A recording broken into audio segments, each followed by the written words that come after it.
करते हैं अपन 40% या 15 गुना का क्या रोल है। ठीक है, देखो एक चीज तो यह है कि यदि 15 गुना, मेरा मानना है कि यदि 15 गुना भी लेते हैं ना, तो ये यदि क्लियर हो जाता स्टूडेंट्स के लिए कि 15 गुना में कौन शामिल है, तो उनको तैयारी करने के लिए मतलब रास्ते नजर आते हैं कि कैसे तैयारी करनी है। क्यों? क्योंकि 15 गुना में भी जब असमंजस की स्थिति है तो विद्यार्थी तय नहीं कर पा रहे कि किसको तैयारी करनी है या किसको नहीं करनी है। मैं यहाँ पे दोनों पक्षों की बात करूंगा। मैं ये नहीं कहूंगा कि 40% ही होने चाहिए, या ये नहीं कहूंगा कि 15 गुना ही होने चाहिए। हमेशा हर जो भी ऐसी बात आती है तो स्टूडेंट जो है वो दो पक्षों में बढ़ जाते हैं। एक पक्ष ये कहेगा कि 40% होना चाहिए, दूसरा पक्ष कहेगा 40% नहीं होना चाहिए। इसमें यदि मैं एक शिक्षक के तौर पर या मैं बुक राइटर के तौर पे भी कई लोग इसमें देखते हैं, तो फिर मैं यदि 40% का पक्ष ले लूं ना कि 40% होना चाहिए, तो तुरंत वो खेमा तैयार हो जाएगा जो ये कहेगा आपको तो पुस्तकें बेचनी है, इसलिए आप 40% के पक्षधर हैं। ठीक है, और यदि मैं 15 गुना का पक्ष लूंगा तब वो कहेंगे कि सर आप विद्यार्थी हितैषी अपने आप को कहते हो, लेकिन आपने हमारी 40% की मांग नहीं उठाई। हमेशा हर शिक्षक इस दुविधा से गुजरता है, लेकिन बहुत कम स्टूडेंट उनकी दुविधा को समझ पाते हैं। मैं निष्पक्ष रूप से आप लोगों के सामने ये बात रखूंगा और प्रमाण रखूंगा कि क्यों ये होना चाहिए। पहली चीज, यदि अपन बात करें कि 15 गुना वाला नियम की बात करें कि हाँ 15 गुना जो है वो, तो एक चीज तो ये कि 15 गुना या तो किए या तो पहले ही बात स्पष्ट हो जाती, तो विद्यार्थी डिसीजन ले पाते कि उनको जूनियर अकाउंटेंट की तैयारी करनी है या किसी और भर्ती को देखना है। क्योंकि 5-7 साल में जूनियर अकाउंटेंट आती है तो इनके लिए असमंजस की स्थिति बनी हुई है। जितने मेरे संपर्क में जो विद्यार्थी आए और जिन्हें मैं पर्सनली जानता हूं, उनके ओपिनियन के आधार पर मैं बता रहा हूं। ठीक है, तो एक तो ये 15 गुना के अंदर ये थोड़ी सी खामी है कि स्पष्ट नहीं किया कि कौन शामिल हो ही रहा है, फॉर्म भरने के बाद में पता चलेगा, ये है।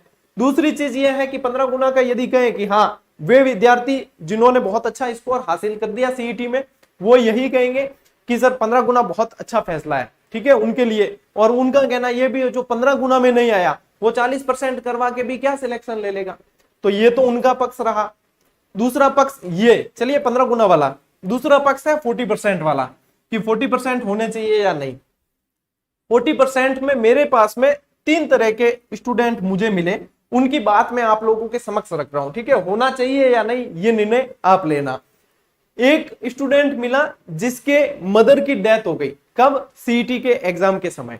उसका कहना है कि सर मैं बहुत अच्छा, मतलब कमांड मेरी थी सब्जेक्ट पे और मैं बहुत अच्छा स्कोर कर सकता था, लेकिन मेरी परिस्थिति ये थी कि मेरे सिर से जो है वो छत उठ चुकी थी और मैं उस समय टूट चुका था, तो मैं वो स्कोर नहीं कर पाया। और यदि आप जैसे 40% वाला नहीं करते तो मैं 15 गुना में शामिल नहीं होऊंगा, जबकि मैं इसका प्रबल दावेदार हूं। तो एक तो उसकी पीड़ा ये थी। अब उसे क्या कहें कि आप होशियार नहीं है, आप 15 गुना में आए नहीं तो आप 40% की कैसे मांग कर रहे हो, इसलिए मांग कर रहे हो, ये कैसे कहूं मैं उसे।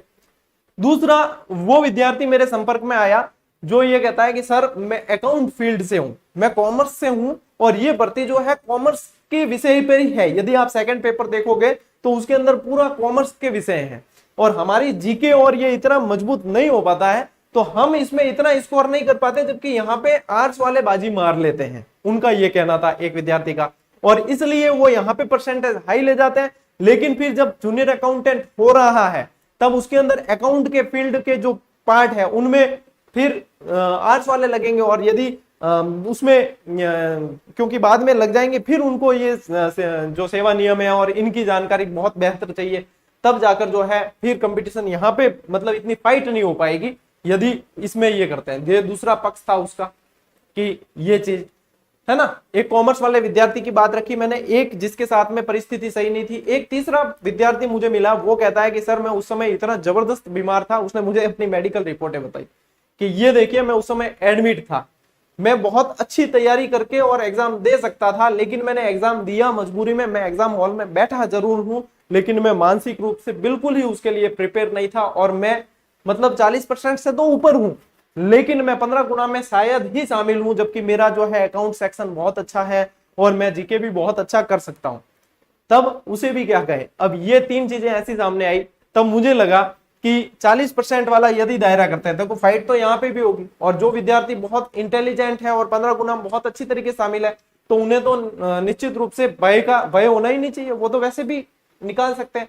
यहाँ पे उन विद्यार्थियों को फायदा मिल सकता है 40% के अंदर जिनके साथ में किसी परिस्थितिवश, है ना, परिस्थितियां सभी के समान नहीं होती, जिनके किसी परिस्थितिवश पेपर बिगड़ा है और 5-7 साल बाद में अकाउंटेंट भर्ती वापस आती है, और इतना लंबा इंतजार कोई भी विद्यार्थी इस भर्ती के लिए नहीं कर सकता।